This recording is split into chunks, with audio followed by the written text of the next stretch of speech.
Happy Tuesday. Everybody's healthy and safe, and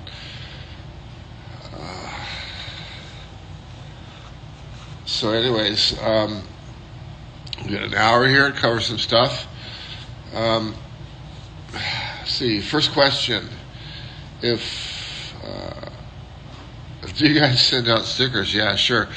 Send us a self-addressed stamped envelope, and we will gladly send you a couple stickers back.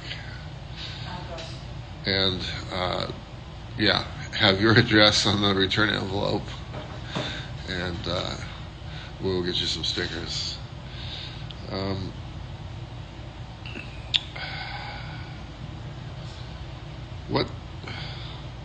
What types of waves and wave range does the keg have? It's the keg is designed for Wade, obviously Wade Carmichael.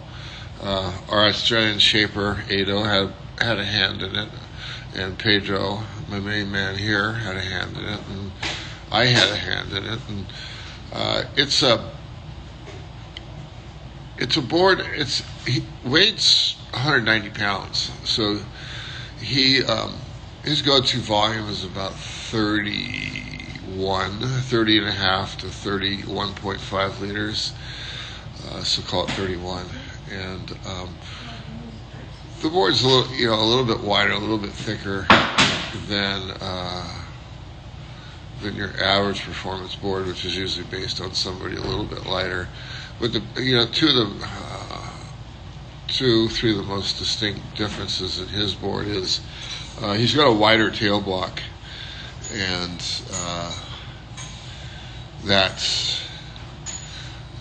and he's got more rocker on each end. I mean, his personal boards are so bent that we felt that we should pull back just a touch for the consumer version. His 6.0 had 5 1/4 and 2.5, which is haven't seen that since 30 years ago. And he's got one of the deepest single concaves that we do as well. The SD has a similar concave, but not as deep. And you just watch the new video that's out on stab.com. It's about a 10-minute video. But for me, it's a breath of fresh air, because we've had great surfers over the decades, and most of them have had air games, and but I feel that there's one thing that's missing in modern surfing, and there's a few guys that Sonny Garcia, Jordy Smith, forgive me for not having all the names in front of me, but Wade is a pure power surfer. What you see in 10 minutes of video is him doing insane bottom turns, fucking ginormous hacks off the top, and lots of deep barrels. And I think it's refreshing, because it adds a little mix to most of the surfing that you see today. And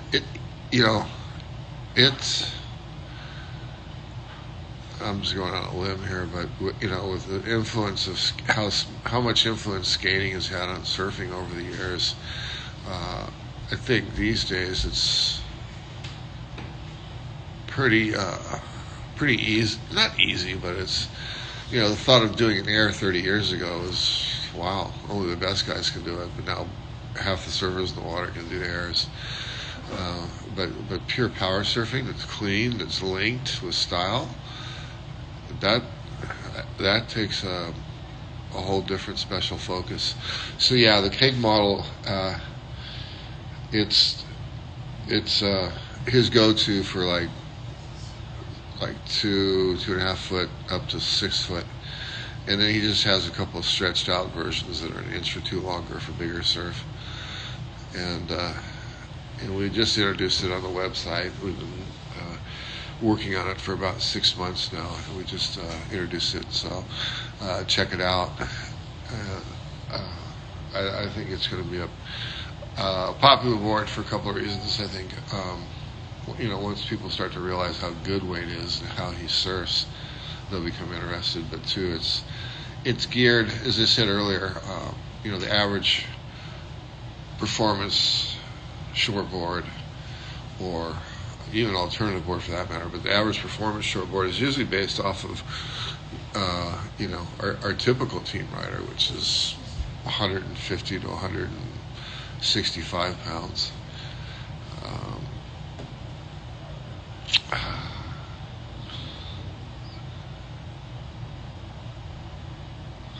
I live on the Gulf Coast of Florida with small to medium waves with little to no push. What board should I buy? I'm 6'1", 155, beginner to intermediate.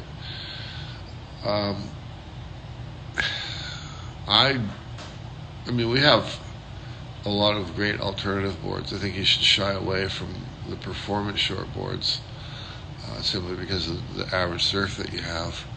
And have a look at the Dort's been an all-time favorite for years, but more recently we've introduced several other small wave boards, and we have a flat deck series, the 419 fish, which looks at the traditional fish shape, outline, and rocker and such. But there's one board that's really gaining a lot of popularity, and that's the Hatchet. Which is kind of a rocket fish. Rocket fish is a term that was used in the mid-70s. But it's, instead of having a 16.5 to 17.5 inch nose and a tail similar width, and corner to corner, the traditional fish are like 10 or 11 inches. The Hatchet is about a 50. I'd have to look it up, but I think it's got like a 15-inch nose and a 16-inch tail, and corner to corner it's like 8.5 inches. So it's not as wide as a full fish, and it's got a little bit more rocker, and it is a flat deck, so you can ride it about a quarter-inch thinner. That's usually the rule. And on a flat deck board, I've said this several times on the Insta Talk, but you need to go about a quarter-inch thinner than a crown deck board to make sure that the volume stays the same. If you go much more, if you if you take away less than 0.2, 0.18 of an inch, the board will end up creeping up in thickness. So in other words, if you have a board that's 2.3 and it's a crown deck, you need to go 2.1 or 2.05 to get the same volume. But the thing that you're getting is the two surfaces are closer to each other. You have a lower center of gravity when you stand on the board, and when the two surfaces are closer to each other, that lends to more flex. Imagine two surfaces an inch apart, how much that would bend, as opposed to 4 inches apart. So the Hatchet has a good combination of some planing area, a little bit lower rocker than a performance shortboard, but it's got a little bit of extra planing area, which is something everybody's so hung up on volume these days, but planing area is just as important. And so my vote right now, there's, like I said, we have several designs, but in terms of new designs, the Hatchet would be the go-to small wave board, for any coast really.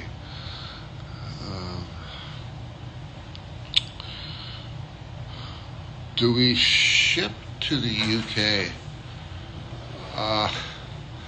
We have. It would, if you don't care how much money you spend, we can ship you a board to the UK. But we have several licensees over in Europe, and one of the closest one to UK currently is in Portugal. And if you're interested in a board, just email me, rusty@rustysurfboards.com, or go online and look at what you might want and fill out the order and send it to me. But make sure you put I'm in the UK. Usually the phone number is a giveaway, but sometimes after 2 or 3 emails we establish that they're in the UK. And but we do a fair few boards and out of the factory in Portugal. They get sent up to the UK.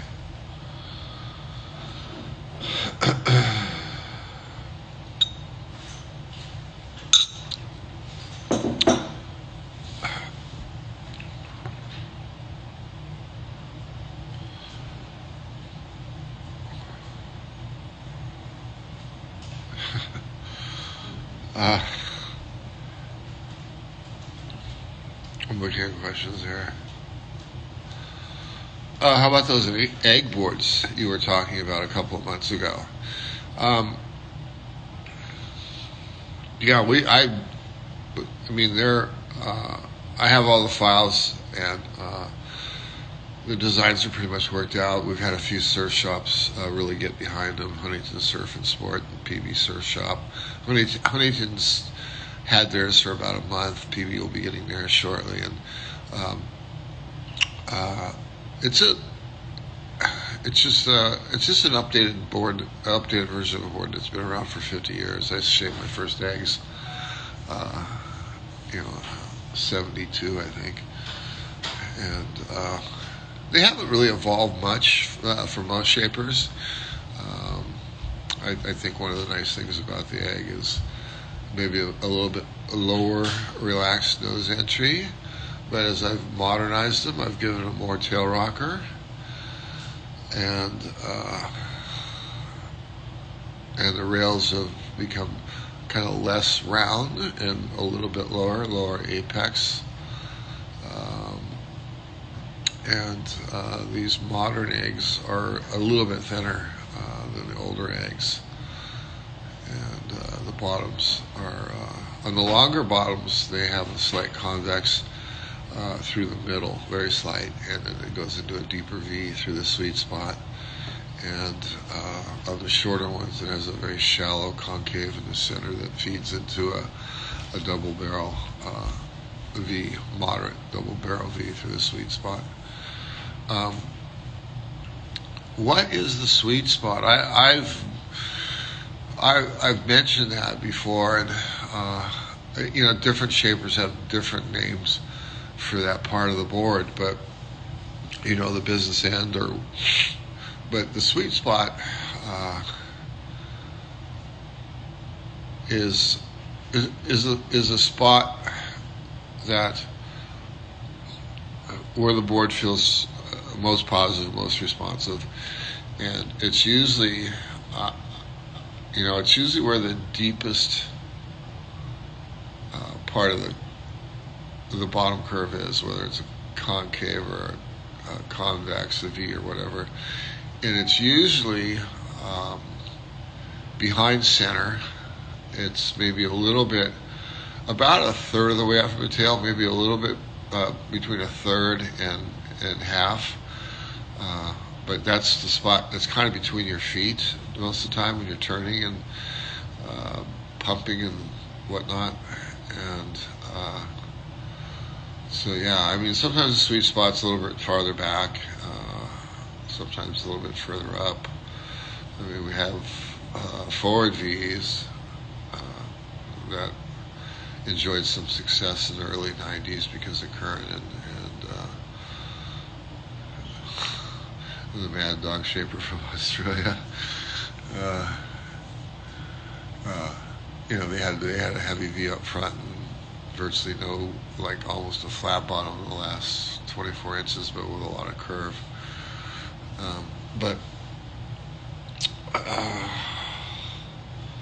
So that's just, I'll keep using the words the sweet spot or the zone, and that's what I'm referring to.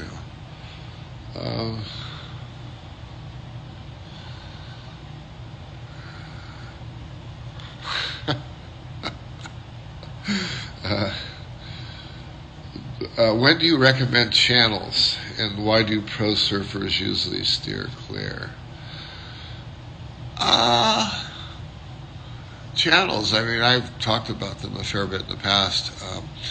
My first experience with channels was 77, I think. And the early ones are coming out of Australia. Bill Castor was one of my heroes as I was first developing as a shaper. And he was, he was, he was a fairly, how do I say, popular shaper, but he was like the man in San Diego. I mean, there's a lot of great board builders, but I thought his whole program was insane. And for a few years,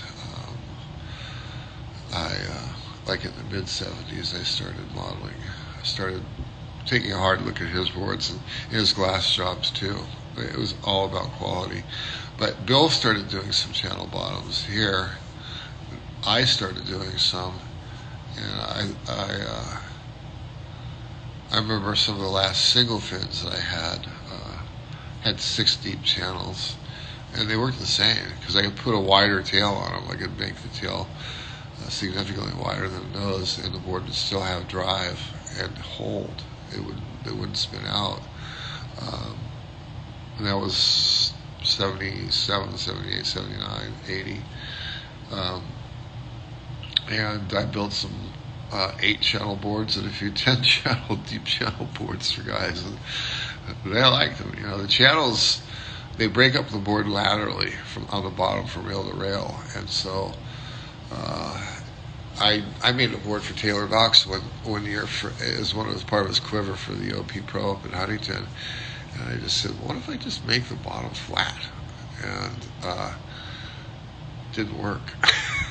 You need some kind of lateral break, I think, in the bottom. I mean, there's parts of the board can be flat, like dead center or something like that, or right off the tail block. But yeah, the channels help break up the bottom laterally, and then they help redirect the water flow back off the back of the board. And those are the deep channels, especially the ones that exit off the tail. And as time went by, it didn't take long before people started to experiment with 4 deep channels, or 6 channels that, the innermost channel kind of faded out before it got to the tail block, and then but the middle channel was the deepest because it kind of combined its energy with the fin, the rear of the fin. And then there was the belly channels, which I'm not sure who, it's hard to say whoever came up with something first, because the minute I think I have the answer, then I hear, oh no, so-and-so was doing that 10 years before that guy was. But the belly channels, I remember Channel Islands was doing quite a few, because Al tended to shape boards with a fair bit of rocker. And the belly channels, they straighten out the zone and the sweet spot. Not the rail rocker, but the line through the middle of the board. And so the thinking was this would give you a little bit more drive and squirt, but if you really leaned over on the rail, you'd have a tighter arc still.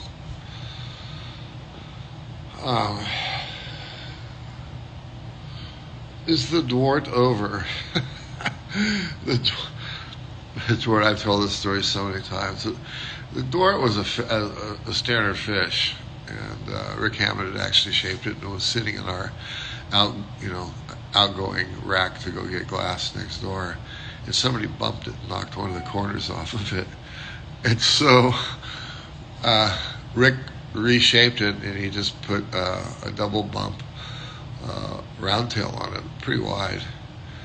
We glassed it, sat for a while. Somebody tried it, and freaked on it. And so we built a couple more, and gosh, that was 15, 20 years ago. And it became our best-selling board. It has been for, Piranha, late 1990s, early 2000s maybe. But ever since the Dort's been out in the market, it's been either our most popular board or one of the most popular boards, and it's still one of our most popular boards, although it's kind of faded a little bit. But we did a Dort 2, which is a squash tail, and a little bit thinner rails and a little bit more rocker, which some people like. And we did the T Dort, which stands for thin, and it was really just a Dort that was thinner than a Dort. And but some of the newer boards that we have, newer models, have sort of, like as I said earlier, the hatchet's really kind of, the 419 fish is good, and the hatchet's like really getting a lot of attention. But no, the Dort isn't over. The Dort's still like one of our top 5 boards.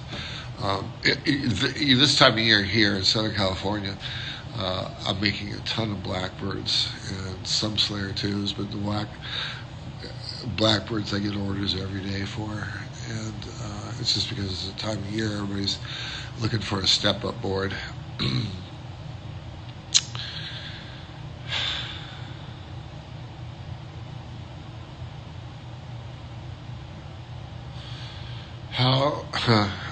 This is from Christian. How does rocker on a board affect the type of wave somebody surfs? Man, I could do about 5 Instagram sessions on just rocker, but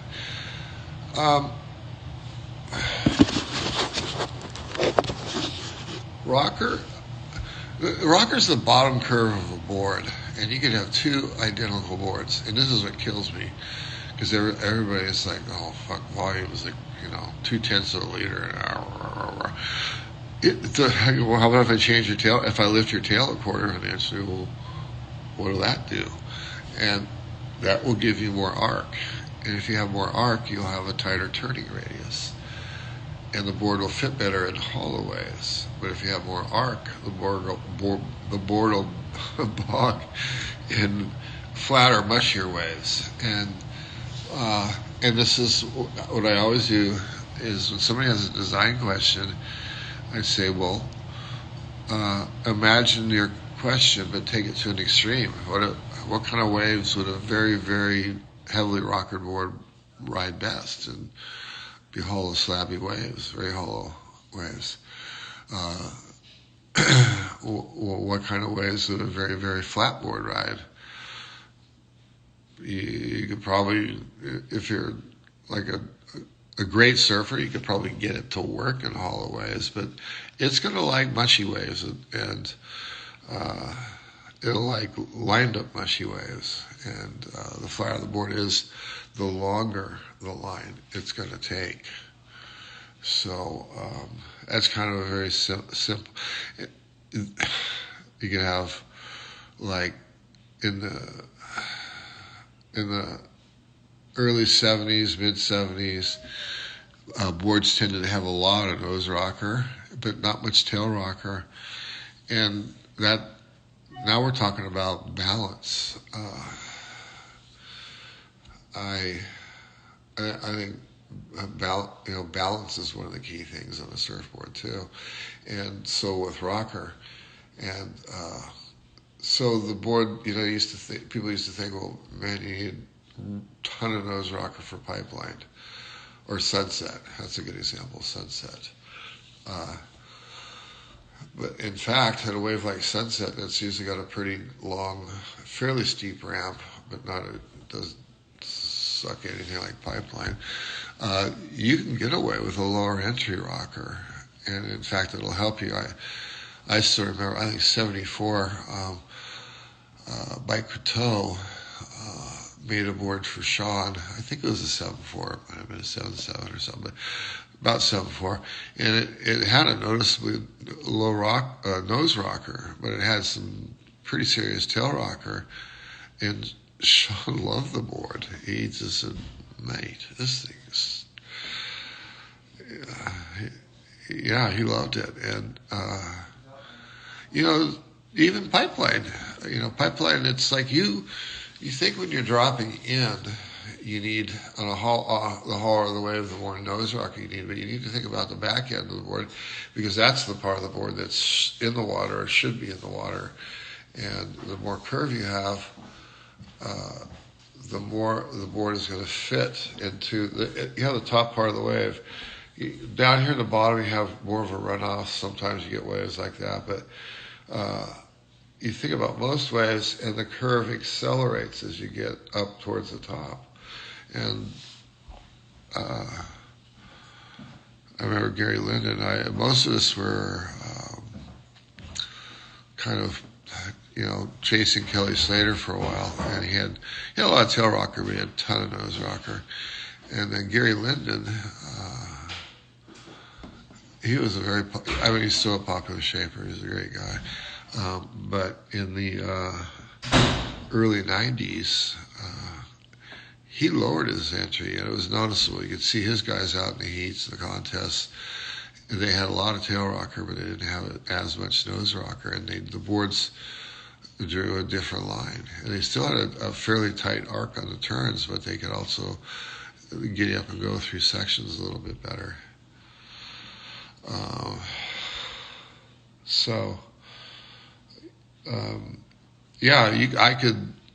I could make you 2 hatchets or 3 hatchets, one with a lot of nose rocker, one with a lot of tail rocker, and one with a balanced rocker, and every one of them would feel different. It would feel a lot more different than half a liter of volume. I'm going to pick on the thing because everybody and their uncle is now an expert on volume. I mean, even beginning surfers. And there are so many variables that go into how a surfboard works. And I address that several places on my website. But you have, I say, for instance, when I'm designing an SD, I'll play around with the center width. I'll make it a 1/4 inch wider, a 1/4 inch narrower, and I won't change any of the other dimensions. And that will put more or less curve through the center of the board. Tail width, 1/4 inch tail width will make a difference. Nose width, where the wide point is, what kind of rock you have, how much rock you have. Fins. I mean, nobody ever pays. Some people pay attention to fins, but there are so many good fins out on the market these days, and people still. I have a friend that's been surfing as long as I have, and I said, "Do you want some composite fins to that new board?" And he goes, "Nah, I kind of like the plastic fins." I go, "Steve, just try them. They'll make a world of difference." He goes, "Yeah."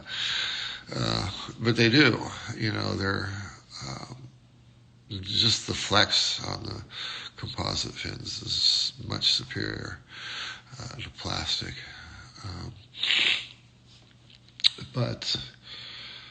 Those are all the different things. And the weight of the board, you think about a half-pound difference. And some surfers that are more advanced and very aware would feel that half-pound difference maybe. But a half-pound is 7-8% of the total weight of the board. Yeah, about 8% on a shortboard. And that makes a significant difference. The type of foam makes a significant difference, like whether it's different brands of PU have different flex patterns, and some people used to say, well, Clark foam is kind of shitty foam. Some of the Australian foam's way better, and to be honest, it was. Clark, there's probably a lot of you that haven't even heard of Clark foam. They closed their doors in December 2005, but he was the lord of foam here in the U.S., pretty much the whole world for 30 or 40 years. And he had good customer service. That was his number one thing. And his customer service was so good, and he never like I was for decades, I was one of his biggest blank customers, and I did the math, and I was only like 3% of his business. And he liked it that way because no single person or entity could put pressure on him. And he had a sliding scale on the cost of the blanks. The most you could get off was 20%, and that's if you bought a lot of blanks. But his foam would go through periods where it was better, and it was not so good. Sometimes awful, and until he used up the chemicals, we were stuck with shitty foam for months. But so back to the, talking about volume versus all the other elements in a board, weight, and the cloth you use. And somebody else had a question too about cloth, but there's basically e-cloth, which is the most standard weave or type of cloth, and that's what most surfboard shapers, glassers use. I like S cloth, but in a limited amount. Like, gosh, I got into S cloth in the 70s, and maybe the 80s, early 80s, and I built a board out of all S cloth, thinking it was stronger because it resists dents more. So its compressive strength is greater than E-cloth, but its shear strength, and I found out the hard way, it isn't as good. It's a thinner, flatter weave, and it holds less resin, and it's got a slightly different chemical makeup. And so I glassed the board all S-cloth, thinking, man, this thing's light. It's going to be so good. And about my third session at Black's, it buckled straight in half. And I have had very few boards. I'm bigger, my boards are thicker. So I've had very few boards break on me over the decades. But this board broke, and it broke clean. Like an S-cloth board, when it breaks, a lot of times it'll partially break, and then it'll shear. So you don't really get an even break with the E-cloth, but with the S-cloth, it was like somebody took a saw and just cut it in half. So I still recommend E-bottom and a full layer of S on top of the full layer of E, and that the 4S top is, in my opinion, just as strong as a 6 and 4 top, almost, but it's a lot lighter. And remember, it's a flatter weave, so it holds less resin. So all of those things go back into the performance of your board. But right now, the big buzz is volume. And if you're a competitive surfer, and if you're your average size competitive surfer, you might feel a half a liter, maybe. But chances are a liter, yeah. But if you're ordering a custom board from me, and people too, they, I do. Part of this is my mistake. In most other shapers, they list the liters in hundreds. 26.53, and I think that's kind of a mistake. We should round it off to a tenth, at least, 26.5 instead of 5.3. But, and the same with width. It's like, I had a guy today, he'd been going around the board. Every designed it about 10 times for him, and he goes, I like everything about the board, and it's 19, it's 6.5, and it's 19 and a quarter wide. I want to bring it down 1/8 of an inch to 19 and 1/8. And I sometimes I'm in a more agreeable mood than others. And I emailed them back. I said, no. It would take me a minute to do it. But my point, and I tuned them briefly, but I said, no, but I could lift your tail rocker a quarter of an inch and you'd feel that. How about that? So I haven't heard that from him yet. But the volume thing is,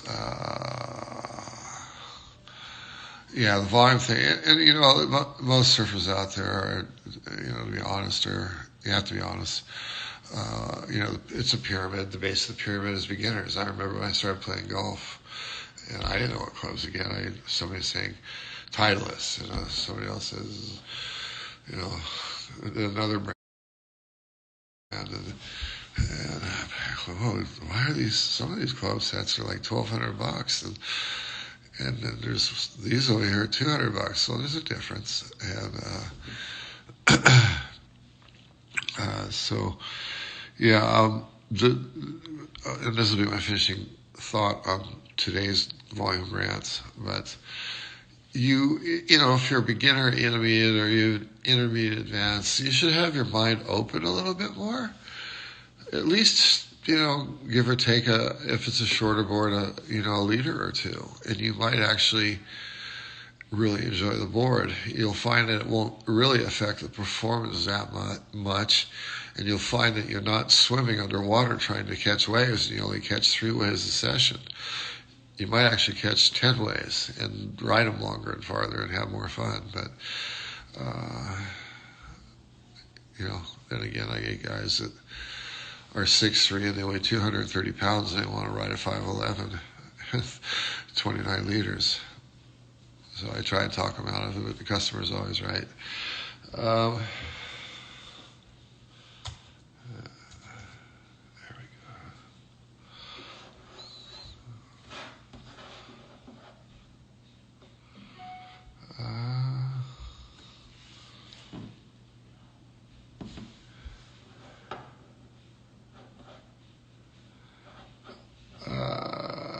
Are you guys open for videographers to come in and make content for Rusty? I mean, it's not like I'm against it, but we have relationships with quite a few videographers, especially these days. You know, 30 years ago, you know, it was a major production to get somebody come in and do a video clip. But these days, it's everybody and their uncle has a video on their phone. But generally speaking, no, sorry. But we have, like I said, we have relationships with a lot of professional videographers. Let's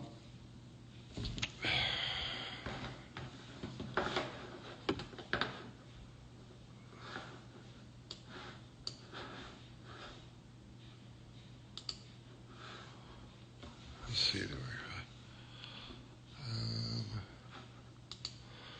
My son has outgrown his soft top and is 5'5", 120 pounds. Can you lead me in the direction for his next board? He gets down the line pretty good. Yeah, this is a crucial. You've had your first board and you've got some of the basics down, and now you're thinking about what should I get for my second board, and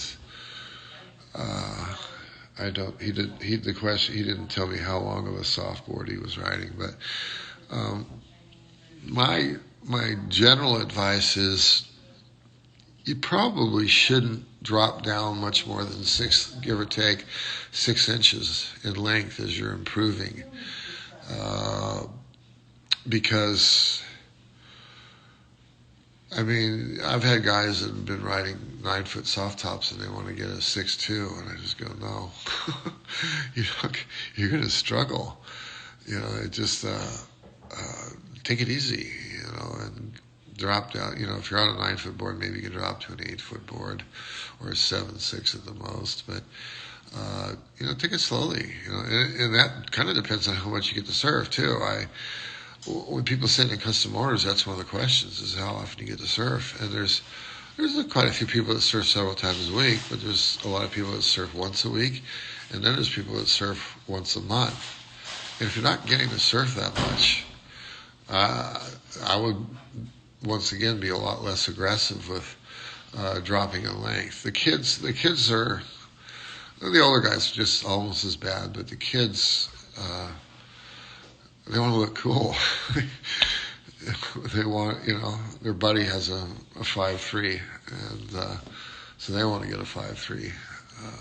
But how good is the buddy surfing? How long has the buddy been surfing? Those kind of questions. So your son is 5'5" and 120 pounds. You could, once again, I don't know what size softboard he's coming off of. Most of them are 8 feet long, 7, 6, 8 feet.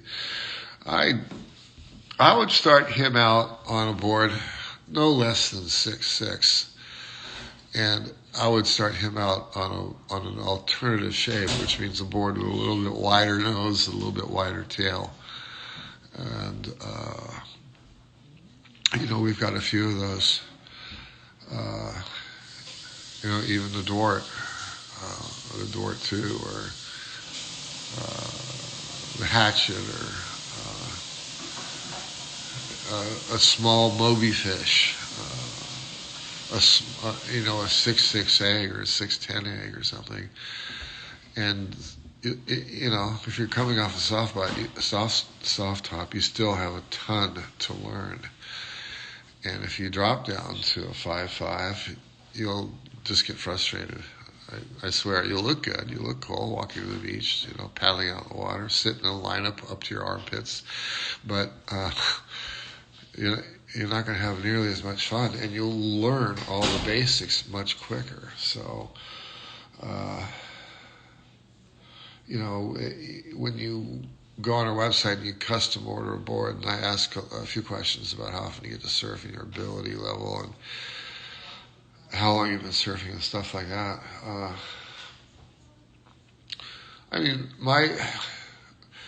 I shape surfboards because I love to shape surfboards.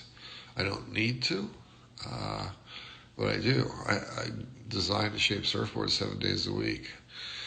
And my passion is to make every individual, it doesn't have to be a pro, it doesn't have to be an advanced surfer. I get just as much of a good buzz out of helping a beginning surfer pick the right board, design the right board, so that their surfing, will go where they want to go. And usually people want to have fun, and that means a little bit more board. Not a lot, but a little bit more board. And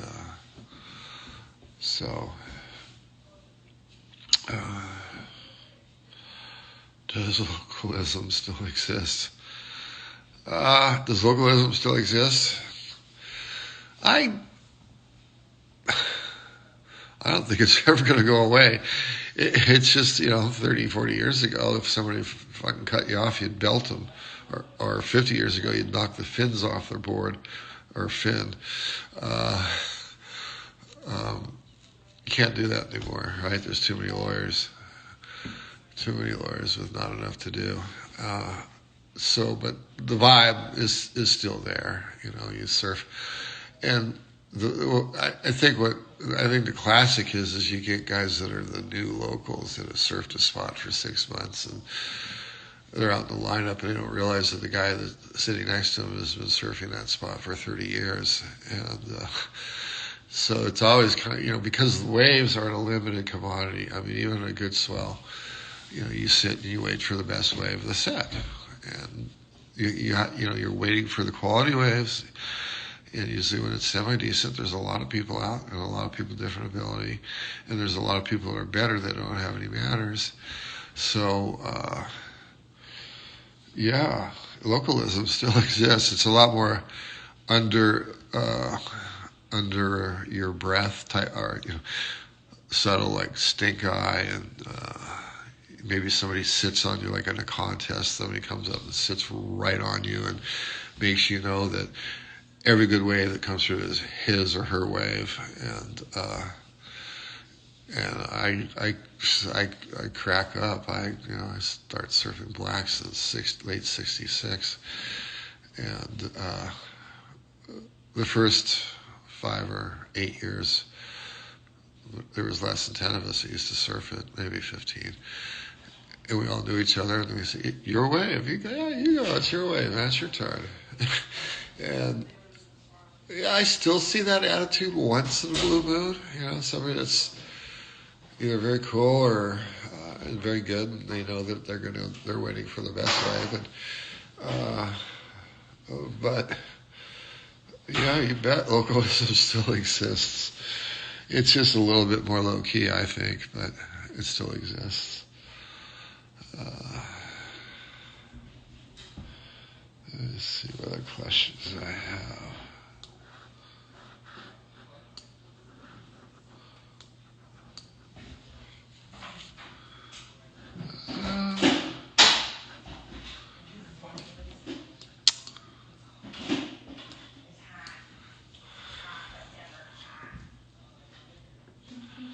This is a good one. What was your initial feeling about the wave pools?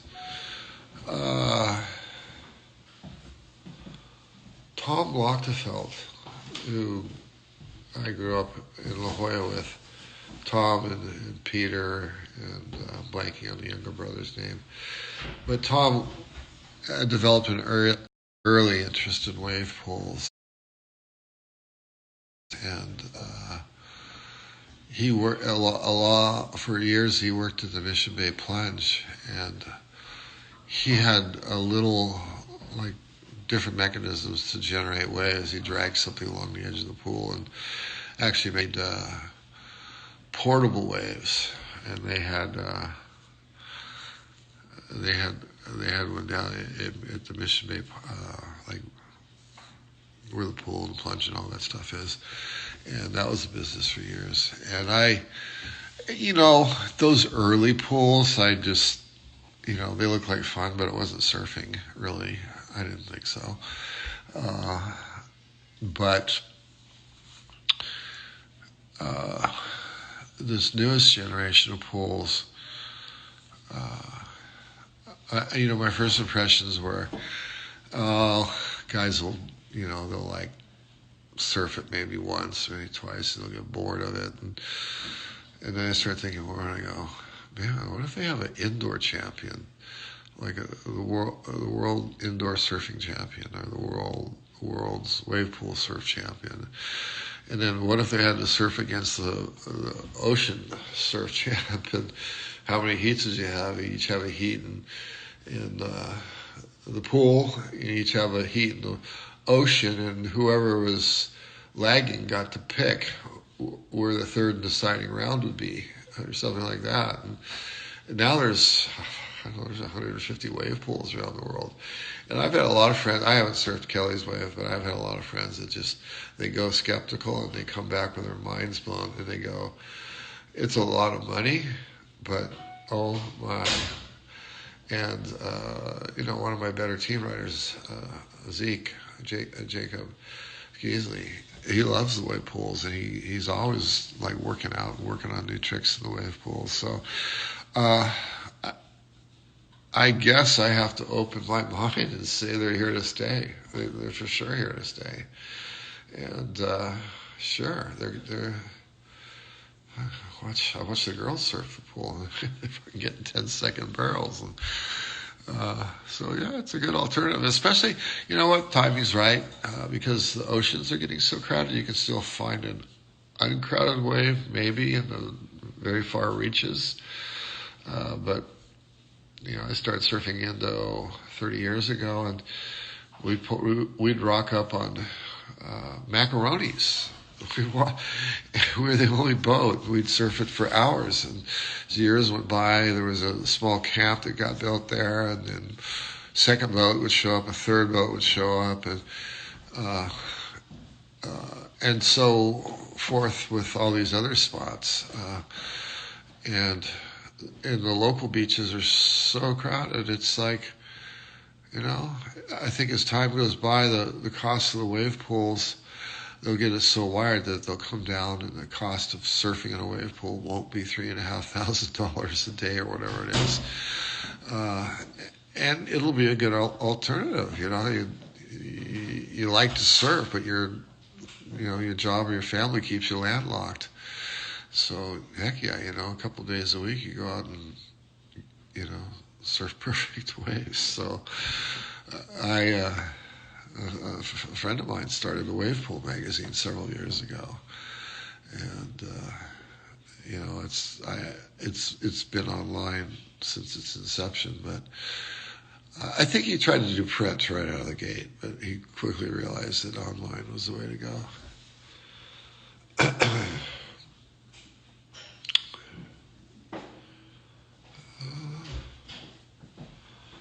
How hard has it been to manage the corporate interests with sponsorships and keeping up with being relevant in these times of surf brand struggles?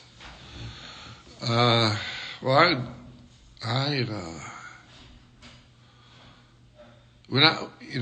when I started my brand, it was like almost perfect timing, I guess. It was the first wave of the big brands had come through. Well, actually, it was like a second wave because, there was Hang 10 and Lightning Bolt and stuff. And then, Quicksilver and Gotcha and, Instinct sort of built along. I remember early days of Billabong. And so we got started late in '85. And, we had, 15, almost 20 wonderful years. But I don't think I'd want to be years ago. I'm just happily shaping surfboards. But, I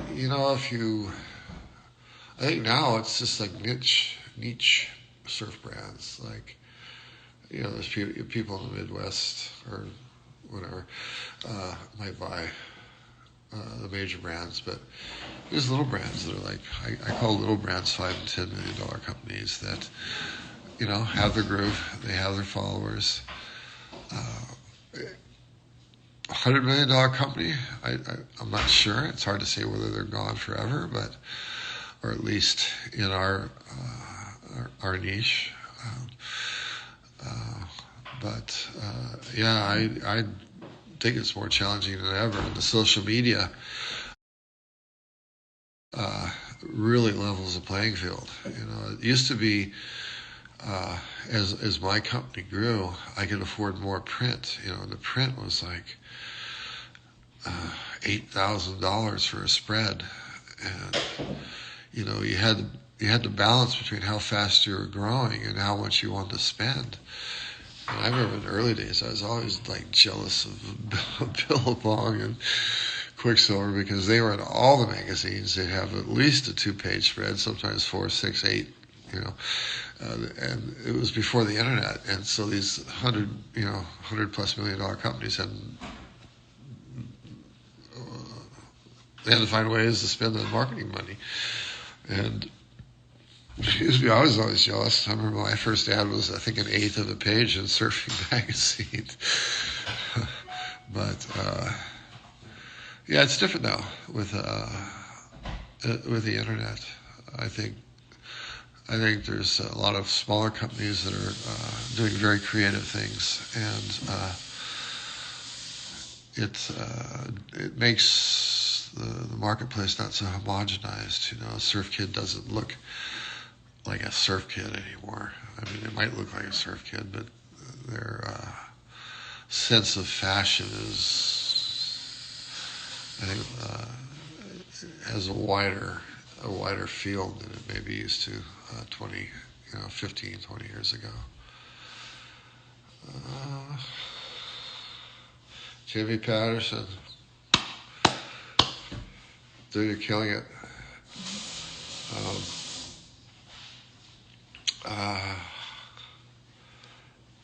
Any more questions? Shoot some questions at me, people. We got a couple more minutes left here.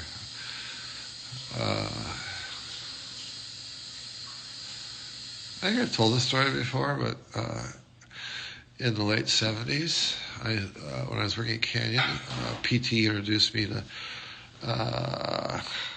Sean Thompson, and we built his boards under license here in the U.S. For several years, and I got to know Sean. And Sean, he's a gentleman. He's a true gentleman. To this day, he's still a true gentleman, and I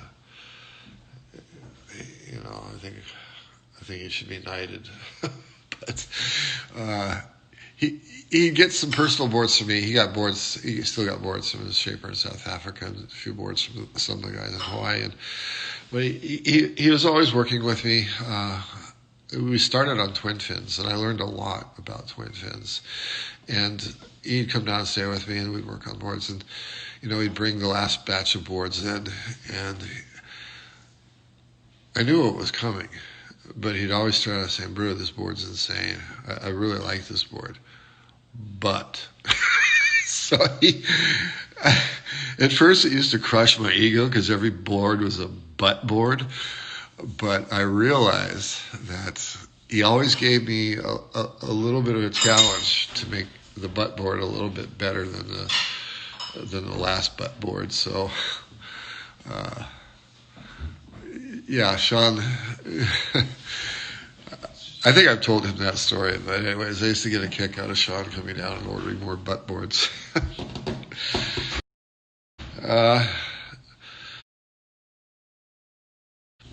Let's see. T. Patterson, I'd love to have you come down. Yeah. Who else? Shoot a couple more questions at me. We got like 1 minute. My last trip to Costa Rica. I used to go to Costa Rica a lot in the 80s and the 90s, and I bought property down there with a ball player that I got to know, a Padre, and he liked to surf, and so we bought a really nice beachfront property. And at the time, it was like fairly reasonable to build down there. We hung on to it for a few years, and it was on the edge of a big resort. And I remember playing on the golf course, and I was like the only person. I kind of felt like it was almost like Ryan in my own personal golf course. And but we stalled too long, and by the time we were ready to build, the cost of building had tripled or even quadrupled. And we just decided that, when we want to come down here, we can stay wherever we want to stay and surf and fish, and golf, whatever. But I like Costa Rica, especially down south. All right.